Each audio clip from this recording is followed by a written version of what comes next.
Paz do Senhor Jesus, vamos dar início a mais uma aula de nossa escola bíblica com o tema A Conduta do Crente em Relação à Família. Pai Santo e amado, me coloco em tuas mãos uma vez como instrumento de ministração de mais uma aula, confiando na tua fidelidade, Senhor, pedindo que o Senhor repreenda, maniete toda oposição do inferno contra a tua palavra, mantenha a porta da palavra aberta para nós. Fala com os teus filhos e as tuas filhas através do teu Espírito Santo, revela para eles, Senhor, tudo que o Senhor quer ensinar através dessa lição. Em nome de Jesus eu oro e agradeço. Amém. Texto áureo: por isso deixará o homem seu pai e sua mãe, e se unirá à sua mulher, e serão dois numa carne. Efésios 5:31. Verdade prática: Deus estabeleceu o casamento monogâmico, heterossexual e indissolúvel, isto é, a instituição da família para a glória do nome dele. Leitura bíblica em classe: Efésios 5, do 21 ao 33, Efésios 6, do 1 ao 4 e Efésios 5.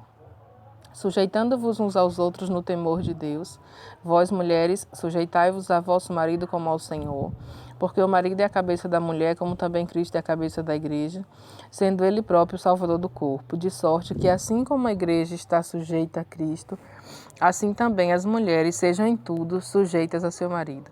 Vós maridos, amai vossa mulher, como também Cristo amou a igreja, e a si mesmo se entregou por ela, para santificar, purificando-a com a lavagem da água pela palavra, para apresentar a si mesmo igreja gloriosa, sem máculas, nem ruga, nem coisa semelhante, mas santa e irrepreensível. Assim deve os maridos amar a sua própria mulher como a seu próprio corpo. Quem ama a sua mulher, ama-se a si mesmo. Porque nunca ninguém aborreceu a sua própria carne, antes a alimenta e sustenta, como também o Senhor a igreja. Porque somos membros do seu corpo. Por isso, deixará o homem seu pai e sua mãe, se unirá à sua mulher, e serão dois numa carne. Grande é esse mistério, digo, porém, a respeito de Cristo e da igreja. Assim também vós, cada um em particular, ame a sua própria mulher como a si mesmo, e a mulher reverencie o marido. Efésios 6. Vós, filhos, sede obedientes a vossos pais no Senhor, porque isso é justo. Honra teu pai e a tua mãe, que é o primeiro mandamento com promessa, para que te vá bem e vivas muito tempo sobre a terra. E vós, pais, não provoqueis a ira a vossos filhos, mas criai-os na doutrina e administração do Senhor. Objetivo geral desta lição: mostrar que o relacionamento harmonioso está incluído no projeto divino para a família cristã. Introdução. Na Bíblia, o relacionamento familiar é um projeto divino que pressupõe um matrimônio monogâmico, heterossexual e indissolúvel. No modelo divino, os membros da família são iguais, porém, cada um desempenha papéis diferentes. Nesta lição, veremos a conduta requerida por Deus para a família cristã. Ponto central: o relacionamento familiar é um projeto divino. Tópico 1: a conduta do crente como marido. No capítulo 5, Paulo enaltece o matrimônio e o eleva ao mais alto patamar ao comparar o marido a Cristo e a esposa à igreja. Nesse tópico, estudaremos a analogia referente ao marido. Subtópico 1: o papel do marido como líder da família. Na Bíblia, a ordem de autoridade é observada do seguinte modo: Deus é a cabeça de Cristo, Cristo é a cabeça do homem e o homem é a cabeça da mulher. A relação dentro do lar é explicada na frase: o marido é a cabeça da mulher, como também Cristo é a cabeça da igreja. Ela mostra o modelo do relacionamento do casamento cristão, isto é, o marido deve liderar a sua casa do mesmo modo como Cristo lidera a igreja, visando o seu absoluto bem-estar. Aqui é necessário ressaltar uma questão importante. O movimento feminista com viés neomarxista considera esse modelo de família como um sistema opressor do homem contra a mulher. Ao contrário desse falacioso discurso, nas Escrituras o modelo cristão está fundado no amor e no respeito mútuo. Subtópico 2: o amor como elemento primordial. O marido, além de liderar, deve também amar sua esposa, assim como Cristo amou a igreja. Isso implica a prática de sacrifício, como diz as Escrituras. Cristo amou a igreja e a si mesmo se entregou por ela. O amor de Cristo para com a igreja foi altruísta e incondicional. Assim, a igreja foi atraída para Cristo por meio do amor e não por ameaças ou imposição autoritária. Desse modo, os maridos devem também manter a união e a harmonia conjugal por meio do exercício do amor. Subtópico 3: o cuidado do marido à esposa. A Escritura enfatiza que a esposa é parte do marido ao declarar que quem ama a sua mulher ama-se a si mesmo. Acrescenta ainda que toda pessoa mentalmente saudável cuida do próprio corpo. o que significa que o marido deve dar atenção à sua mulher do mesmo modo que atenta para consigo mesmo. Isso implica proteger a esposa e prover-lhe uma vida digna. Essas ações de cuidado não se limitam apenas às provisões materiais, mas igualmente ao afeto, à consideração e à honra, dentre outras.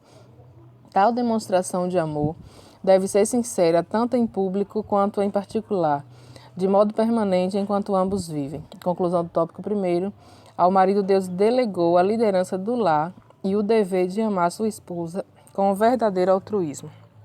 Então, irmãos, nesse tópico 1º e os seus respectivos subtópicos, nesta lição que fala sobre a família cristã, nós vamos ver que, ao contrário do que muitos pensam, né, a esposa ali não está subordinada ao esposo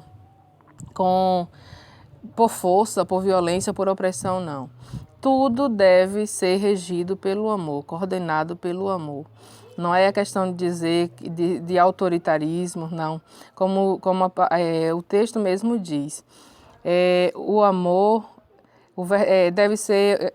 A relação deve ser uma relação altruísta, uma relação sem interesse, né? É uma relação ali que o amor é quem rege, direciona todas as coisas nesse relacionamento.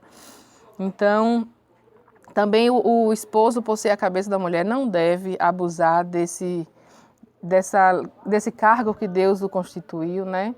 Porque, como a gente vê lá em Atos, a relação de Ananias e Safira, ele obrigou-a, né? Ele levou-a a cometer um erro que foi o de mentir para os servos de Deus. Ele era o cabeça da mulher, era o chefe da casa. Ele mentiu para Pedro e os demais discípulos. Por conta da mentira que ele mentiu, não somente, mas Deus considerou como uma mentira ao Espírito Santo. Ele morreu e como ele tinha combinado para ela mentir também, ela foi coagida a mentir também, ela foi e morreu também. Então, assim, ele não foi zeloso com a esposa dele, né? Então, toda a autoridade aqui na terra, irmãos, toda a subordinação aqui na terra, só deve ser obedecida se não for em confronto com os princípios que Deus pede de nós. Como Pedro diz lá em Atos 5:29, entre obedecer a homem ou a Deus, escolha obedecer a Deus.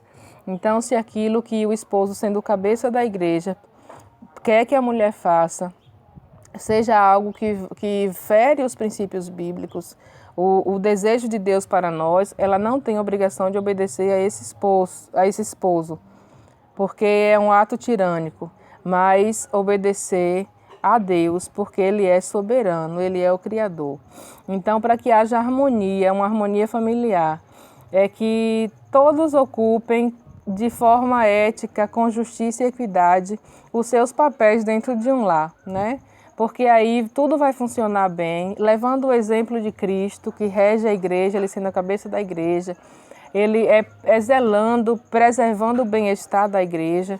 Então, assim, também o esposo deve preservar o bem-estar do seu lar, uma vez que ele é o líder da casa, o chefe da família. Vamos ao tópico 2.